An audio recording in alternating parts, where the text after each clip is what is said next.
A paz do Senhor, meus amados. É com muita alegria que estamos chegando ao final de mais um trimestre, primeiro trimestre de 2020, a qual nós estudamos a raça humana, origem, queda e redenção. Infelizmente não podemos concluir esse trimestre com as aulas presenciais, por isso resolvi estar gravando esta última aula, que tem como título O Novo Homem em Jesus Cristo. O textuário diz assim: até que todos cheguemos à unidade da fé e ao conhecimento do Filho de Deus, a varão perfeito, à medida da estatura completa de Cristo. Efésios capítulo 4, verso 13. E a verdade prática, a salvação em Jesus Cristo, leva-nos à perfeição espiritual, moral e ética, porque ele, embora Deus, foi o mais perfeito e completo dos seres humanos. A leitura bíblica em classe encontra-se em João, capítulo 3, dos versos 1 ao 16. Aquela conversa muito conhecida em que Nicodemos, mestre da lei, vai até Jesus e ali inicia-se aquela conversa referente ao novo nascimento. O objetivo da lição é mostrar que a salvação em Cristo implica a geração de um novo homem. Então a lição ela tratou da origem, da queda e da redenção do homem. Então vimos que Adão, ao pecar, ele foi privado da comunhão com Deus devido à queda. Porém, em Cristo Jesus nós temos a redenção, a salvação do homem, e a comunhão é restabelecida novamente com o Pai. E isso se dá por meio da nova geração, do novo nascimento. Então, nos objetivos específicos, no tópico 1 vai apresentar o novo nascimento, o nascimento do novo homem. No tópico 2, a justificação do novo homem. E no tópico 3, a santificação do novo homem. Essa aula ela vai tratar da doutrina da salvação. E dentro da doutrina da salvação, falaremos dos aspectos da regeneração, justificação e santificação. Já no tópico 1, trata o nascimento do novo homem. E regeneração, eu trouxe um conceito que consta na Declaração de Fé das Assembleias de Deus, que diz assim: regeneração é a transformação do pecador numa nova criatura pelo poder de Deus, como resultado do sacrifício de Jesus na cruz do Calvário. Essa obra também é conhecida como novo nascimento ou nascer de novo e nascer do Espírito. São denominações para a regeneração. No primeiro tópico, o comentarista traz assim: nascido não do sangue nem da carne. E ele vai dizer que no Evangelho de João, ele nos afiança que o novo homem em Cristo é, antes de tudo, uma criação espiritual. Então, baseado no texto de João, no capítulo 1, versos 12 e 13, que diz: mas a todos quantos o receberam, deu-lhes o poder de serem feitos filhos de Deus, a saber, aos que creram no seu nome, os quais não nasceram do sangue, nem da vontade da carne, nem da vontade do homem, mas de Deus. Então, podemos perceber aqui, irmãos, que o que João está querendo deixar bem claro é que ser filho de Deus não é algo que se consegue pela descendência, ou seja, não é algo hereditário. Por isso que diz, não nasceram do sangue. E nem também é algo de geração natural, nem pela decisão humana. Não é uma decisão do homem tornar-se filho de Deus. Eu não consigo me tornar filho de Deus por alguma decisão ou por alguma coisa que eu venha praticar. Mas o que Jesus está apresentando aqui para Nicodemos, ele está fazendo um contraste. Ele está apresentando características distintas entre o nascimento natural, que é o nascimento que gera seres naturais, seres carnais, nascimento natural entre um homem e uma mulher, de uma geração, que provém da relação entre um homem e uma mulher, e o nascimento espiritual. Esse nascimento espiritual não é algo hereditário, eu não posso me tornar filho de Deus por via sanguínea, não é uma questão hereditária e nem uma questão de esforço humano. O homem não pode tornar-se filho de Deus apenas por sua vontade. O apóstolo Paulo, ele vai nos escrever em Romanos capítulo 8, Romanos capítulo 9, e no verso 8 ele vai dizer assim, Romanos capítulo 9, verso 8, diz assim, isto é, os que são filhos da carne, estes não são filhos de Deus, mas os filhos da promessa são considerados como semente. Então vejamos que o nascimento espiritual, o novo nascimento ao qual Jesus tratou com Nicodemos, nada mais é do que um nascimento espiritual. Diferente do nascimento carnal, o nascimento espiritual é uma obra que é realizada pelo próprio Deus. Por isso que João deixa bem claro que não são os que nascem da carne nem do sangue que são filhos de Deus, mas aqueles que recebem a Cristo como Senhor e Salvador da sua vida é que são chamados filhos de Deus. Ou seja, todos aqueles que creem em seu nome é que são tratados como filhos de Deus. No tópico 2, ele vai tratar justamente dessa questão. Ele vai dizer assim, que o novo nascimento, que a regeneração, somos tratados como nascido de Deus. O nascimento do novo homem é descrito pelo evangelista como o ato de nascer de Deus. Isso implica a aceitação pela fé do plano de salvação que o Pai Celeste elaborou bem antes da fundação do mundo. Então o comentarista ele nos traz que o que o apóstolo João está querendo dizer é que o novo nascimento ele é o resultado da aceitação pela fé do sacrifício de Cristo, do plano de salvação elaborado por Deus.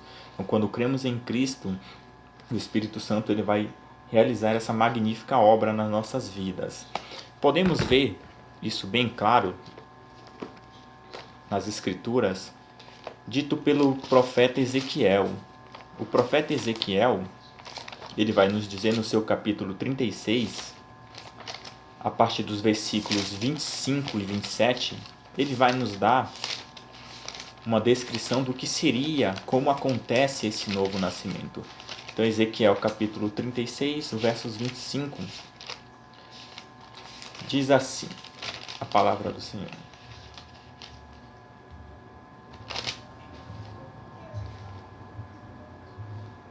Então eu aspergirei água limpa sobre vós e ficareis limpos de toda a vossa imundícia, e de todos os vossos ídolos vos purificarei. Um novo coração também vos darei, e um novo espírito eu colocarei dentro de vós. E eu tirarei o coração de pedra da vossa carne, e vos darei um coração de carne. E eu colocarei o meu espírito dentro de vós, e vos farei andar nos meus estatutos, e guardareis os meus mandamentos.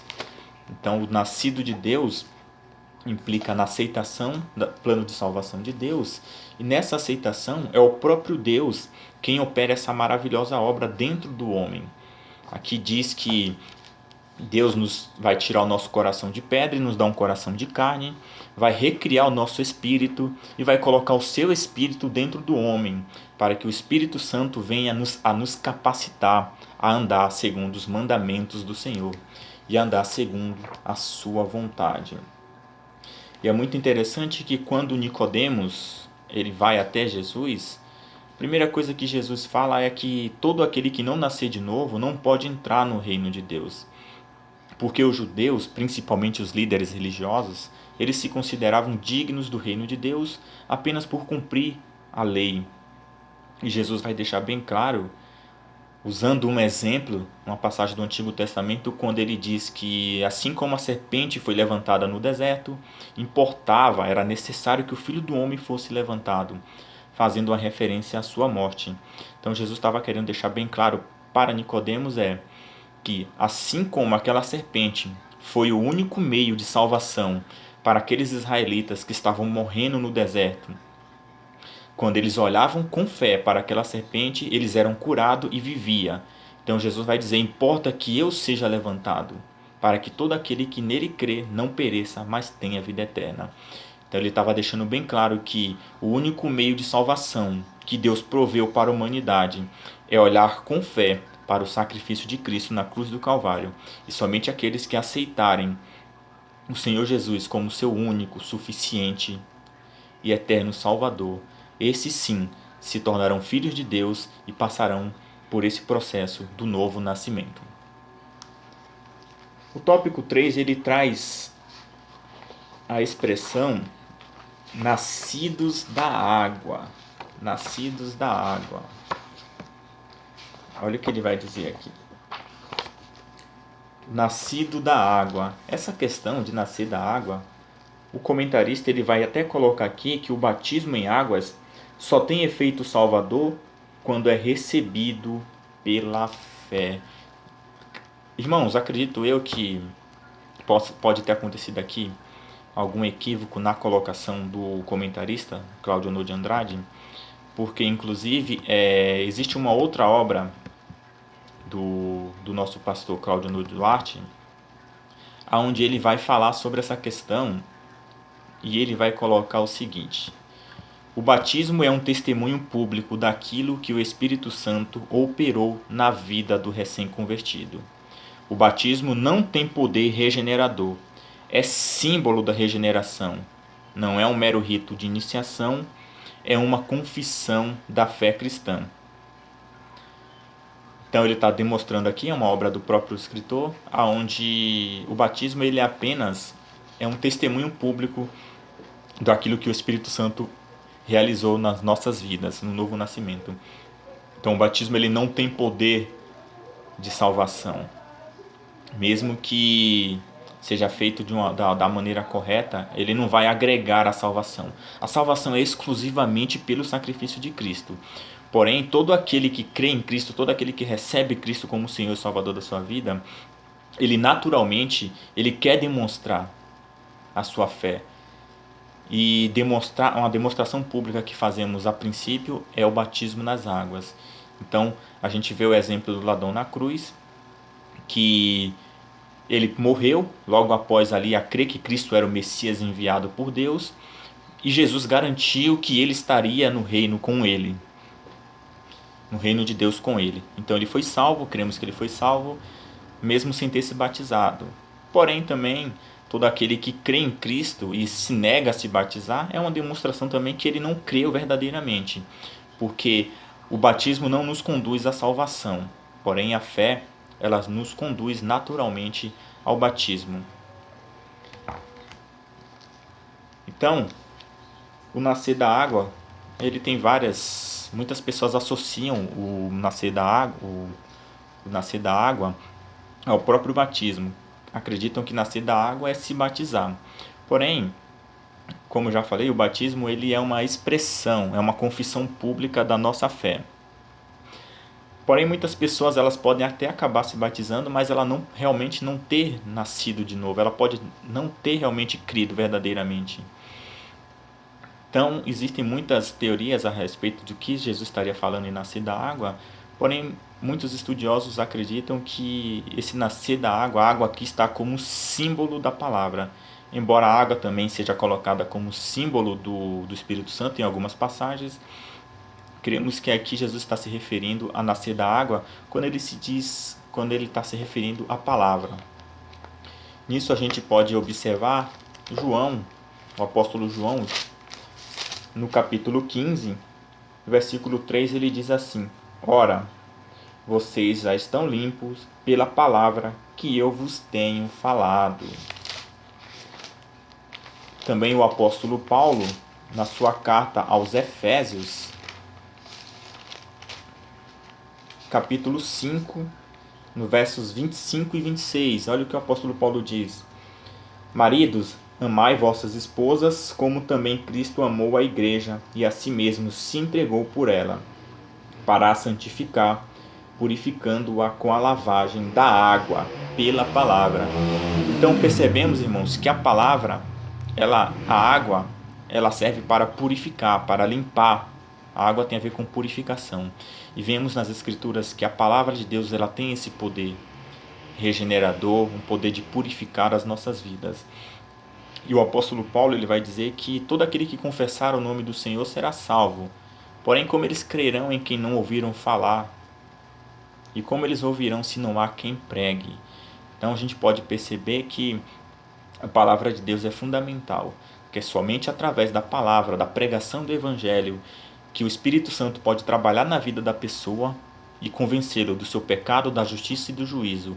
E quando o homem crê no Evangelho, é que o Espírito Santo opera o milagre da regeneração, é que ele vai fazer essa transformação na vida do homem.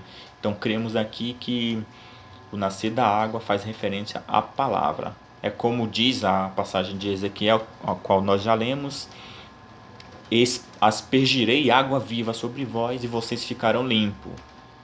Então acreditamos aqui que esse aspergir da água seria que a palavra será proferida, será pregada, e quando o homem crê, aí sim Deus ele vai fazer essa mudança no interior do homem, transformando a vida do homem.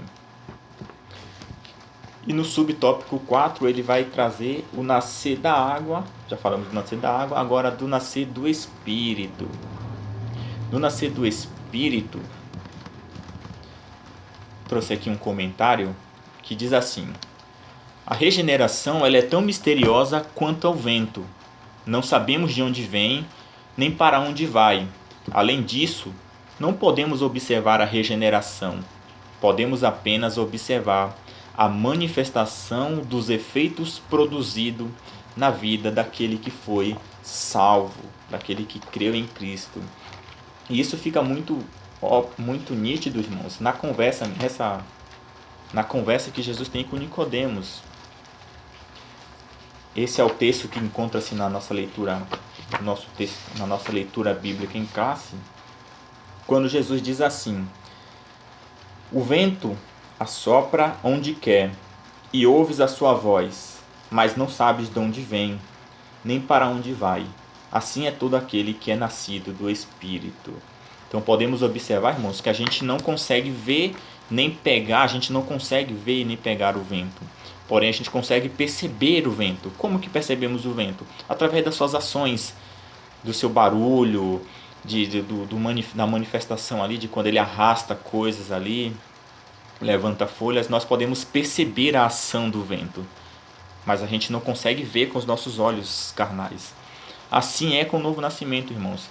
Tudo aquilo que Ezequiel descreve de que Deus vai tirar o nosso coração de pedra, nos dar um coração de carne, recriar o nosso espírito, todo esse processo não é um processo visível, não é algo que a gente pode ver, mas é algo que a gente pode notar.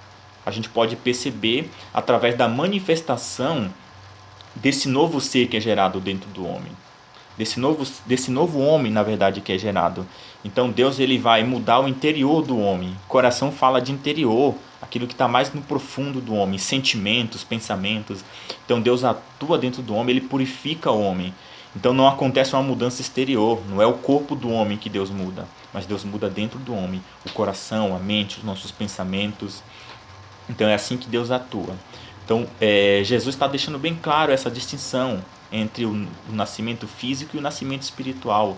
Aqui é o nascimento espiritual para que o homem possa compreender as verdades espirituais.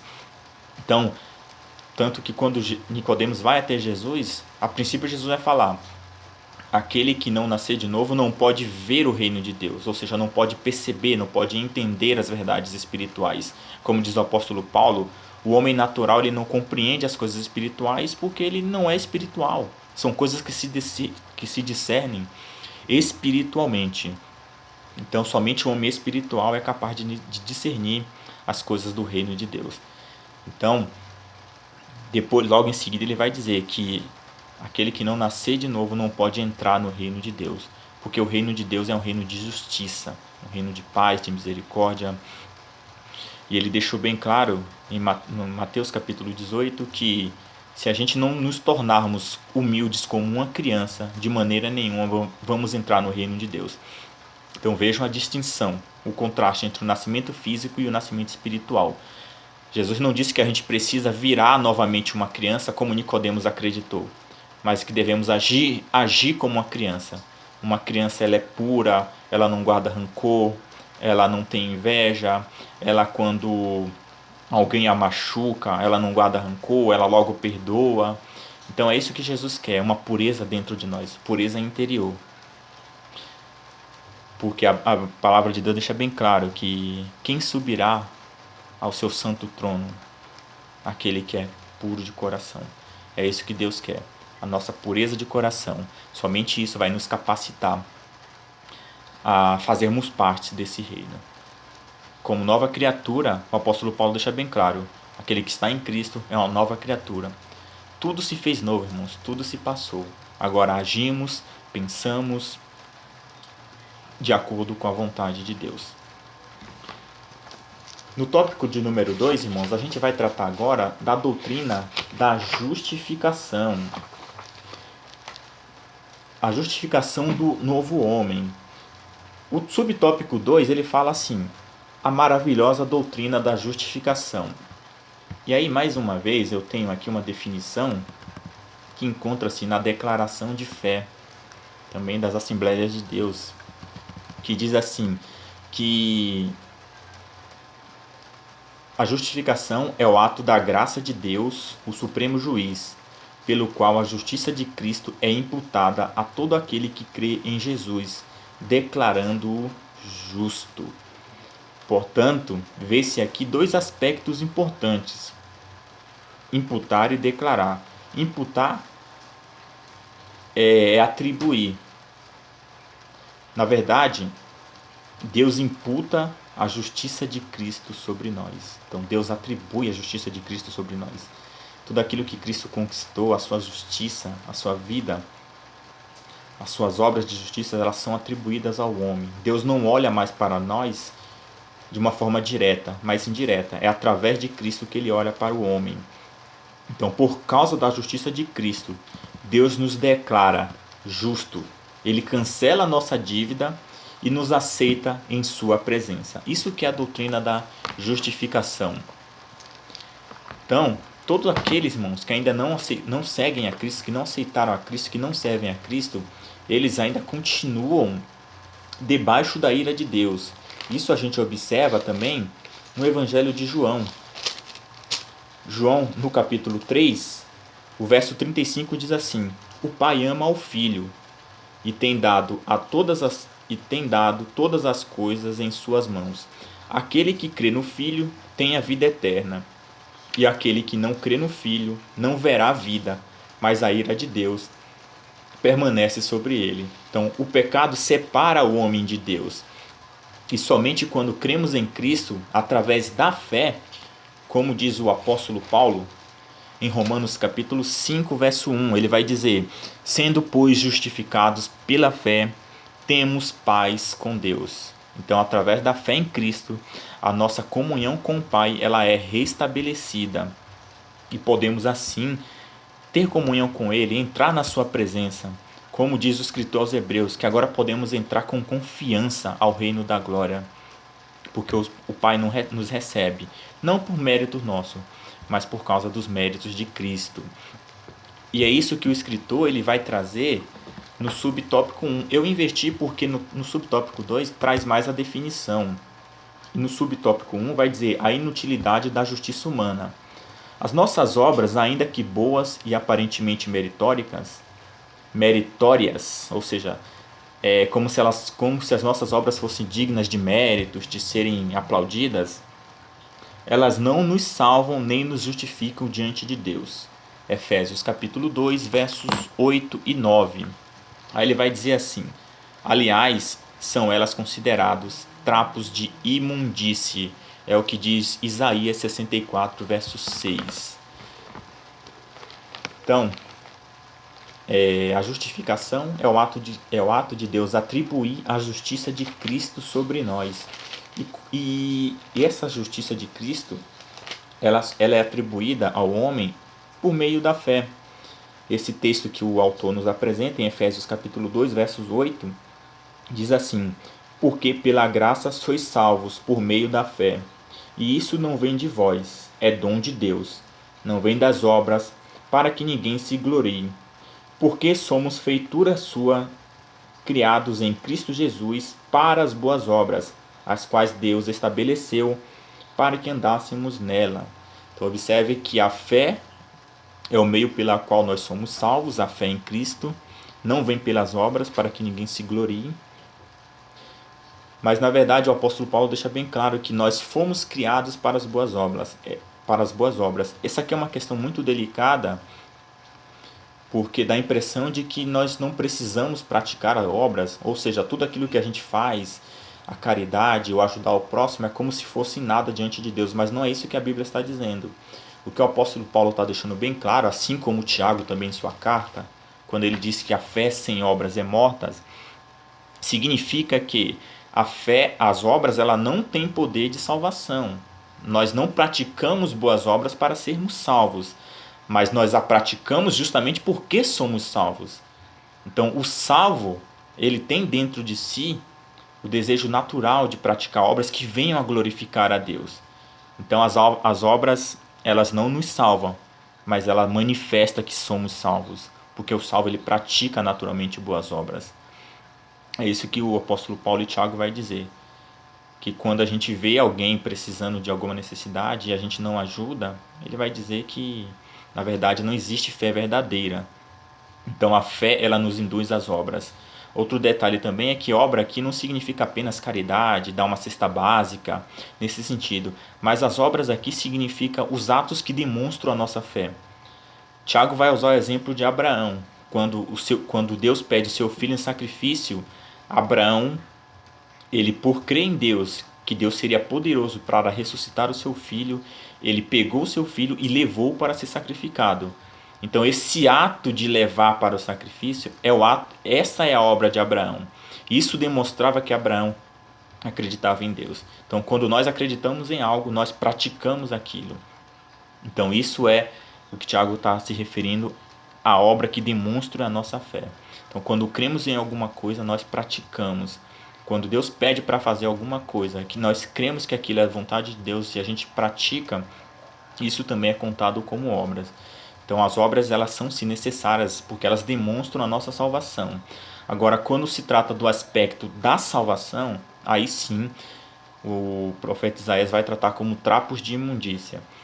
Aqui, irmãos, os teólogos e comentaristas, eles vão dizer que esse trapo de imundícia se refere à ferida dos leprosos. Então os leprosos, eles tinham aquelas feridas que saía pus, eram aquelas feridas, né, horrendas, e eles colocavam ali ataduras, gases, coisas para cobrir aquelas feridas. Então quando eles iam trocar aquelas feridas, eles tiravam aquelas ataduras ou aquelas bandagens que já estavam bem sujas e colocavam, substituíam por novas.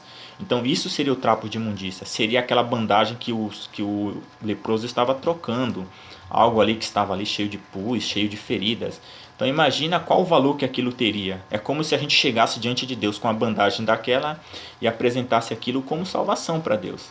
Então quando a gente quer praticar boas obras para nos justificar diante de Deus, é como se estivéssemos entregando aquelas bandagens que o leproso tinha usado das suas feridas. Então, deixando bem claro que a nossa salvação, somente a nossa justificação, ela vem por meio da fé. Mais uma vez, a carta que o apóstolo Paulo escreve aos Romanos vai nos deixar isso bastante claro. Capítulo 3, a partir do versos 23, diz assim: Porque todos pecaram e estão privados da glória de Deus, sendo justificados livremente pela sua graça, através da redenção que há em Jesus Cristo, a qual Deus estabeleceu para ser uma propiciação através da fé no seu sangue, para declarar a sua justiça pela remissão dos pecados que são passados na paciência de Deus, para declarar, eu digo, a sua justiça neste tempo, para que ele seja justo e justificador daquele que crê em Jesus. Então ele vai dizer assim, no 28, portanto concluímos que o homem é justificado pela fé, sem as obras da lei. Então, somente através da fé em Cristo é que o homem é justificado, tornado justo diante de Deus. subtópico de número 3 diz: o novo homem é justo. A partir da sua conversão, o pecador passa a ser visto por Deus como se jamais tivesse cometido qualquer injustiça. De agora em diante é justo aos olhos de Deus. Então, irmãos, a partir da justificação, a partir da regeneração, a partir da fé em Cristo, o homem é considerado justo diante de Deus. Porém, irmãos, o que precisamos entender é que para que pudéssemos ter os nossos pecados perdoados, as dívidas, irmãos, o pecado ela é uma dívida diante de Deus. Então essa dívida precisou ser paga. A própria Bíblia deixa bem claro que sem derramamento de sangue não há remissão de pecado. Então Deus nos declarou justo, somos considerados justos diante de Deus. Mas o pecado ele não foi jogado de lado, não foi jogado para debaixo do tapete. A dívida precisou ser paga. Como o apóstolo Pedro vai dizer, não foi por ouro e nem prata que vocês foram resgatados da vossa vã maneira de viver, mas pelo precioso sangue de Cristo. Então o sangue de Cristo precisou ser derramado na cruz. É tanto que na primeira profecia sobre a vinda do Messias, que diz lá: porém inimizade entre ti e a semente da mulher, este esmagará a tua cabeça, porém tu lhe ferirás o calcanhar. Perceba que para que a semente da mulher pudesse destruir o reino de Satanás, um preço precisava ser pago. Ou seja, derramamento de sangue, ferir o calcanhar, havia ali um derramamento de sangue. Então, sem derramamento de sangue não há remissão dos pecados. Então, o preço, irmãos, foi pago, e o preço foi caríssimo. Foi preço de sangue, e sangue na cruz. Por isso que tem uma frase aí que é muito conhecida, né, que diz: foi de graça, foi pela graça, mas não foi de graça. Houve sim o pagamento de sangue. E isso, sangue de Cristo que foi derramado na cruz do Calvário. Então, irmãos, agora que recebemos o status de justo, precisamos manter esse status. Ou seja, precisamos viver uma vida que glorifique a Deus. E aí entramos no tópico 3, que vai falar sobre a santificação. Ao contrário da regeneração, que é um ato instantâneo, a santificação é um processo que demanda toda a nossa vida até alcançarmos a estrutura de varão perfeito. O processo de santificação, irmãos, eu trouxe aqui uma definição. A santificação. Palavras como santificação, santidade, ela tem um significado, esse termo hebraico, ela tem o sentido de separar, cortar, ou seja, consagrar. Então a santificação, no tópico 1 vai trazer a santificação como um posicionamento. Ou seja, aqui temos aquilo que a teologia chama de santificação posicional. Neste aspecto, a santificação ela é completa e perfeita, ou seja, o salvo pela fé torna-se santo em Cristo. Ou seja, Deus nos vê como santo, ou seja, Deus nos separa para Ele, Deus nos separa para fazer uma obra específica. Isso não significa que nós somos perfeitos no sentido de que não temos mais pecados e que não corremos mais o risco de pecar, mas que apenas nós somos separados para Deus. É tanto que o apóstolo Paulo vai dizer que Deus ele separa uns para profetas, outros para pastores, outros para mestres, com o objetivo de aperfeiçoamento dos santos. Então percebam que somos considerados santos, porém não somos perfeitos. Então Deus nos vê como santo, Ele nos tira da posição de pecador, de condenado, e nos coloca na posição, nos separa para Ele, nos coloca na posição de santo, de separado, de consagrado para a sua obra. Então, lá em Gálatas capítulo 2, verso 20, o apóstolo Paulo vai dizer: não vivo mais eu, mas Cristo vive em mim, e a vida que agora eu vivo na carne, vivo-a na fé daquele que me amou e se entregou por mim. Então esse é o processo posicional, somos colocados como separados para Deus e para a sua obra. E aí vem, no subtópico 2, a santificação como um processo. A santificação como processo significa que nós devemos crescer em santidade a cada dia. Então, na medida que a gente vai orando, a gente vai meditando e vai praticando a palavra, a gente vai permitindo que o Espírito Santo molde as nossas vidas. Então, Provérbios capítulo 4, verso 18 diz assim: A vereda dos justos é como a luz da aurora, que vai brilhando mais e mais até ser dia perfeito. Ou ainda, aquilo que o apóstolo Paulo diz em Filipenses 3, do 12 e 14, que enquanto nós estivermos nesse mundo, nós estamos almejando a perfeita santidade.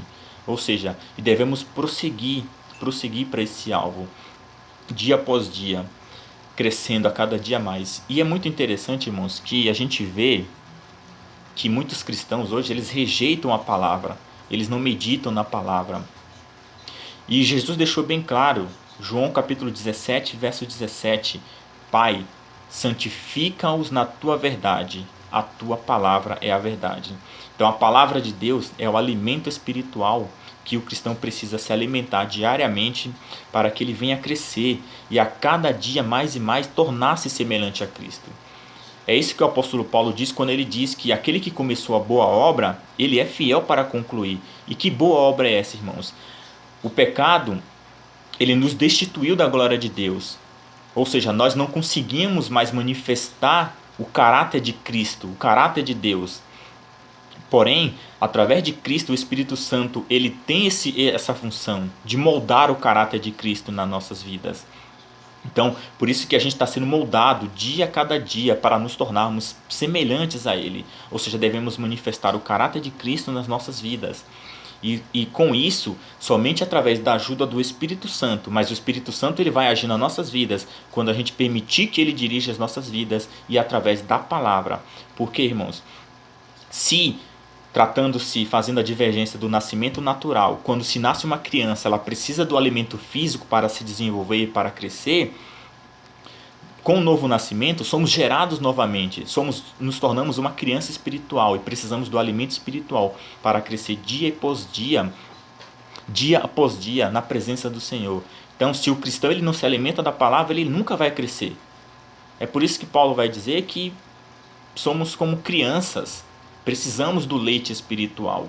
O escritor aos Hebreus vai fazer uma repreensão e vai dizer que os irmãos a qual ele escreve já deviam ser mestres, já deveriam estar ensinando a outros, mas não. Eles não suportavam nem um alimento mais sólido, um alimento mais pesado, porque tinham que ser tratados com leite, com um alimento mais leve, porque não suportavam a palavra mais forte. Então, irmãos, o processo da santificação, ela é diária, depende do nosso esforço, e somente através da palavra. É muito difícil, irmãos, ver cristãos que não se alimentam da palavra e querem crescer espiritualmente. Não há como crescer espiritualmente, irmãos, se não se alimentar da palavra. Então, dentro desse processo, a gente vê o posicional, o progressivo e o final. A santificação final, irmãos, ela só vai acontecer na glorificação, quando os nossos corpos forem transformados. Aí sim, seremos livres de todo o pecado. Por isso que o apóstolo Paulo vai dizer em 1 Coríntios, capítulo 15, que isso que é corruptível precisa se revestir da incorruptibilidade. O que é mortal vai se revestir da imortalidade. E João vai dizer também que quando o Senhor Jesus vier, nós o veremos como Ele é e seremos semelhante a Ele. Somente na glorificação do nosso corpo é que esse processo de santificação será atingido. E o subtópico do número 3 diz assim, irmãos: a santificação é a vontade de Deus no novo homem. O novo homem é impossível sem o processo de santificação. Hebreus 12, 14. Quanto mais nos santificamos, mais parecidos nos tornamos com o Senhor Jesus. Somos seus imitadores. Logo devemos ver a santificação como a vontade suprema de Deus para a nossa vida. Então, irmãos, a santificação é a vontade de Deus. Deus ele quer que nos santifiquemos. Que todo o nosso corpo, alma e espírito sejam santificados até a vinda do Senhor. Essa é a vontade de Deus. Que a gente se abstenha dos prazeres do mundo, que a gente se abstenha da concupiscência da carne e que a gente se consagre ao Senhor cada dia mais e mais. Esse texto que ele coloca aqui, que quanto mais nos santificamos, nos tornamos cada vez mais parecidos com Cristo, irmãos. Então, podemos observar aqui que nesse processo de santificação, Paulo, irmãos, quer que a gente discirna aquilo que é agradável a Deus. Ou seja, a gente sabe que quando o apóstolo Paulo diz assim, nesse texto que ele apresenta, 1 Coríntios 11:11, sejam meus imitadores assim como eu sou de Cristo. Então, a gente sabe que existem servos fiéis que são exemplos de santidade, vidas realmente de homens de Deus que a gente pode observar e pode imitar. Ou seja, que nos inspiram a ter uma vida de conduta, uma conduta assim, mais reta e digna diante de Deus. Porém, irmãos, Deus ele continua sendo a maior referência de pureza a qual devemos olhar. Então, sede santo assim como eu sou santo. Então, Deus ele é o nosso maior exemplo. Cristo vai dizer, eu vos dei o exemplo para que assim como eu fiz, façais vós também. Então, quando o apóstolo Paulo diz, sejam meus imitadores, assim como eu sou de Cristo, o que ele está dizendo é, imitem a mim, porque eu imito a Cristo. Se vocês me imitarem, vocês estarão imitando a Cristo. Então, devemos buscar isso, imitar a Cristo. 1 Pedro capítulo 1, versos 15 e 17 diz, mas como é santo aquele que vos chamou, sede vós também santos em toda a vossa maneira de viver. Porquanto está escrito, sede santo, porque eu sou santo.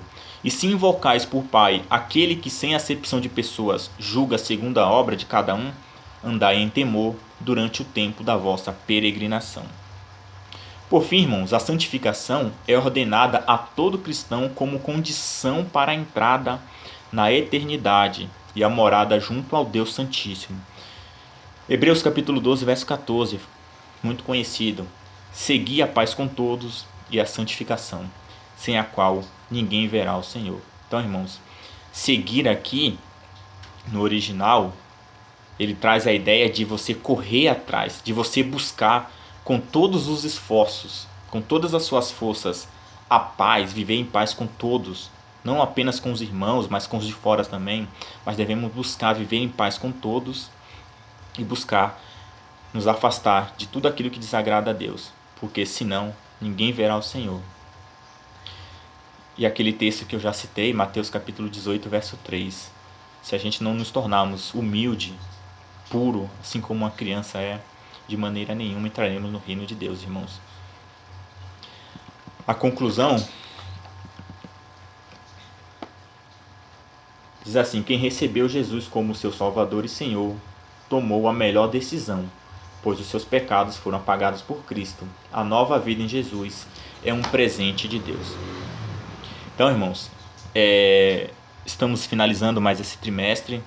A gente rende graças a Deus, agradecemos a Deus que, embora fomos impedidos de realizar as nossas aulas presencialmente, eu estou fazendo esse vídeo aqui, um vídeo de encerramento, onde foi um trimestre muito abençoado, a nossa EBD tem crescido, irmãos que não participavam hoje estão participando, muito mais frequente, e que assim possa acontecer, irmãos.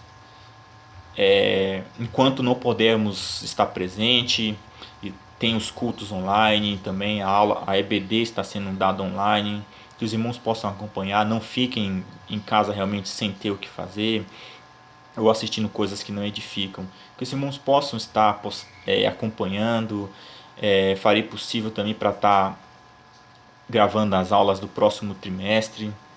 Então, irmãos, que nós possamos não deixar de estudar a palavra de Deus, não deixar de conhecer a sua vontade. Foi um estudo muito rico, e que assim também aconteça no próximo trimestre. Os irmãos já conhecem a revista, A Igreja Eleita, redimida pelo sangue de Cristo e selada com o Espírito Santo da promessa. Então, estaremos estudando mais um trimestre, Carta aos Efésios, A Igreja Eleita. 13 lições também muito edificante, e que os irmãos possam estar acompanhando as aulas. Não fiquem, irmãos, sem orar, sem meditar. Aproveite esse momento para aprofundar a sua comunhão com Deus. Orando, jejuando. Acompanhem pregações, acompanhem os cultos online, acompanhem essa e outras videoaulas que serão postadas, se Deus assim nos permitir. Que Deus abençoe a todos. Fiquem todos na paz do Senhor Jesus. Amém.